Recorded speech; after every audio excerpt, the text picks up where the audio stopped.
After the White House dinner shooting scare, Iran has now dropped a fresh war bombshell as peace efforts hit a dead end. Trump was rushed to safety in Washington, and hours later Iran alleged what it called cluster carnage by the US and Israel during strikes on its territory. The White House panic has now been followed by Tehran's release of what it says is proof of bombing, further darkening the mood around an already fragile crisis. Iran claims a CBU-58 cluster bomb was dropped on Zanjan, renewing accusations that widely destructive munitions were used during the war. From gunfire in the US to cluster bomb claims in Iran, the broader confrontation now appears even darker, more volatile, and more politically explosive. Iran's IRIB News on April 26 released images it said showed a CBU-58 cluster bomb recovered after the war, putting a fresh spotlight on the kind of munitions Tehran says were used against its territory. IRIB said the CBU-58 cluster bomb had been dropped on Zanjan during the war, adding a new allegation to Iran's claims about the conduct of US and Israeli operations. The CBU-58 is described as carrying around 650 submunitions, a design associated with wide area effects and the potential for extensive destruction and lingering civilian danger. Iran has repeatedly accused the United States and Israel of targeting civilians during the war, and this latest cluster munition claim fits squarely into that broader narrative. The revelation came amid renewed fears that the war could resume, with tensions still high and diplomacy still fragile.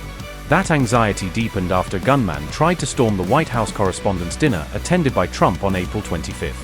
US media identified the suspect as 31-year-old Cole Thomas Allen from Torrance, California. President Trump and Vice President Vance were rushed off the stage after gunshots were heard at the event. Asked whether the shooting could be linked to the Iran war, Trump said, "I don't think so, but you never know."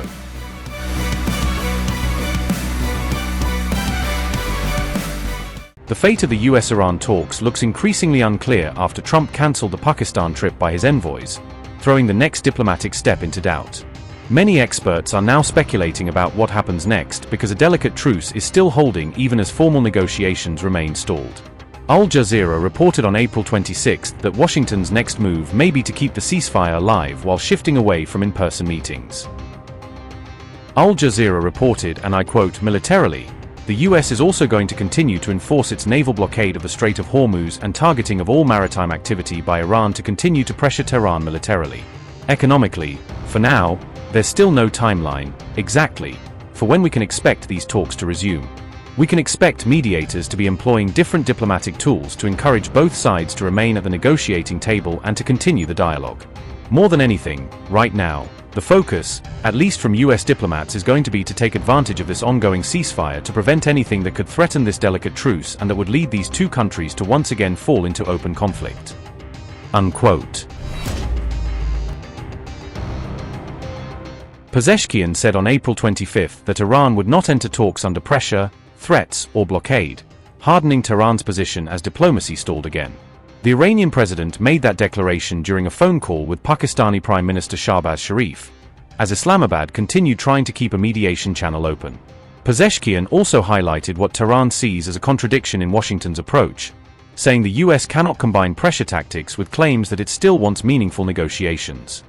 Masoud Pezeshkian said, and I quote, "The contradiction has increased the level of mistrust, in Washington, among the Iranian people and officials of the Islamic Republic.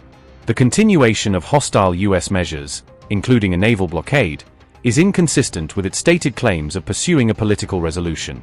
As long as the United States' hostile actions and operational pressures do not cease, rebuilding trust and making progress on the path of dialogue will face serious difficulty. The Islamic Republic will not enter imposed negotiations under pressure, threats, or blockade." Unquote. Meanwhile, Trump said he had cancelled the trip of 2 US envoys to Pakistan for Iran talks. Trump claimed Iran improved its offer only after he scrapped the visit, but said the revised proposal was still not enough. You probably heard that we canceled the trip. We have all the cards. We're not going to spend 15 hours in airplanes all the time going back and forth to be giving a document that was not good enough. And so we'll deal by telephone, and they can call us anytime they want. Again, we have all the cards. They have no military left, practically. They have no leaders left. We don't know who the leaders are. Nobody knows who the leaders are. I don't think they know who the leaders are, very importantly. So you saw that. And any other questions? Yes, sir. What have you heard from Pakistan? The Iran's foreign minister was in Pakistan yesterday night. I think Pakistan is terrific. I think the field marshal is fantastic. I think the Prime Minister of Pakistan's great. And, they'd like to see something happen. But we're not going to be traveling 15, 16 hours to have a meeting with people that nobody ever heard of. What changed to make you make that decision? Too much travel. When they say the meeting's scheduled for Tuesday, I said, Tuesday, that's a long time from now. But when you get right down to it, it's a lot of traveling. No, we don't want to do that. At what point do you send Witkoff and Kushner and send Vice President Vance in? What point are you going to be ready? They're all very competent, all three. Those are three good. But they weren't meeting with the leader of the country. They were meeting with other people. And I said, we're just not going to do it. Too much traveling, takes too long, too expensive. I'm a very cost-conscious person. Mr. President, you said this week that you're not a fan of prediction markets and that they're turning the country into a casino. But at the same time, I'm not. Did you say I'm not? That you're not a fan of prediction markets. Well, I don't know. I know some people that are very smart. They like it. They disagree, but they like it. But what would you like to know? Who are you with? I'm with Decrypt, a crypto-focused publication, and we also have a prediction market. And your administration is aggressively pushing to legalize these markets, and I was wondering if you potentially wanted to reconsider that policy. A lot of other countries are doing it, and when the other countries do it, we get left out in the cold if we don't do it.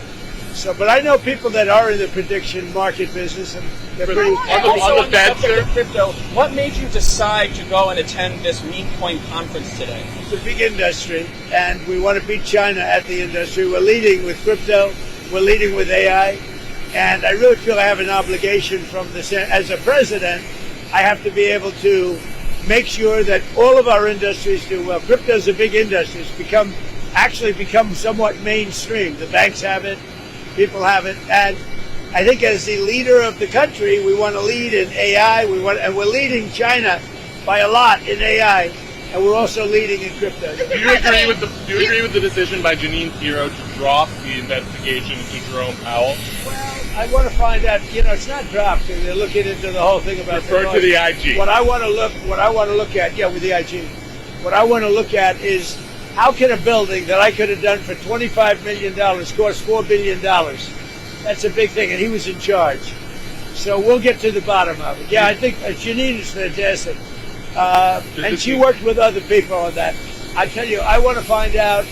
I have an obligation to find out. This was done during Biden, but I have an obligation to find out I would have done that building for $25 million, had money left over, and it would have been open a long time ago. Did you or your people ask her to drop it? Because for the country, look, we have a railroad under construction in California. That's the worst thing I've ever seen under Gavin Newsom. And I want to find out why that one is costing 20 times what it was projected to cost. Likewise, the Fed building is a small. I built a hotel in Washington.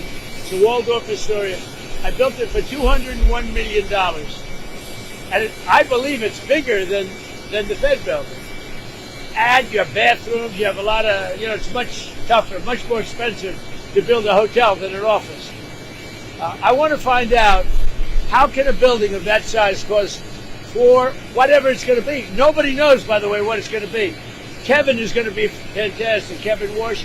He may never get to be in that building. Is it smooth sailing for him now? Will Tillis drop his block? I would imagine it's smooth, but whether it is or not, somebody has to find out why that building that should have cost $25 million is costing billions of dollars. Sure, what else? And you know why they have to find it out? For other buildings, because that's not the only one. I think that's the most egregious example. What else caused you?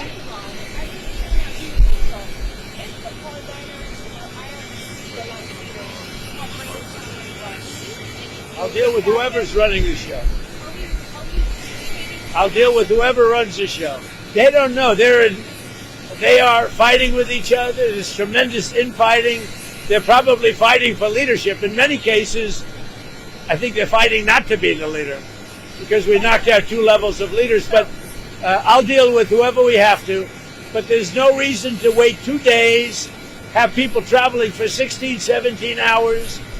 And we're not doing it that way. We'll do it when they want. They can call me. We have all the cards. We've won everything. We have all the cards. Yesterday you said to Reuters that we're dealing with who is in charge now. What changed from yesterday to today? Nothing. It's just that they gave us a paper that should have been better. And interestingly, immediately when I canceled it, within 10 minutes we got a new paper that was much better. What was on that Can you tell us? paper, sir? What was? We Can you talked explain? about they will not have a nuclear weapon. It's very simple. Look, that whole deal is not complicated. Iran cannot have a nuclear weapon. It's very Did they simple. offer like ceasefire 20 remaining? years Will you on? continue the ceasefire? Haven't even thought about it. Did they offer anything in return to 20 years of suspending enriched They uranium? offered a lot. What did but they offer? They offered a lot, but not enough. Thank you. Will Oh, Kevin on the Warren dinner. be Fed chair in May, do you think? That cancellation came even as Iran said it had already shared a workable framework with Pakistan through its own diplomatic channel. Arachi said he had presented Tehran's workable framework to Pakistani mediators as part of efforts to permanently end the war on Iran. He made the remark in a post on X after wrapping up a day-long visit to Islamabad. Abbas Arachi said, and I quote, "Very fruitful visit to Pakistan, whose good offices and brotherly efforts to bring back peace to our region we very much value. Shared Iran's position concerning workable framework to permanently end the war on Iran. Have yet to see if the US is truly serious about diplomacy." Unquote. Earlier, Iran had already rejected a second round of talks in Islamabad over the continuing US naval blockade, which remains a central obstacle to direct engagement.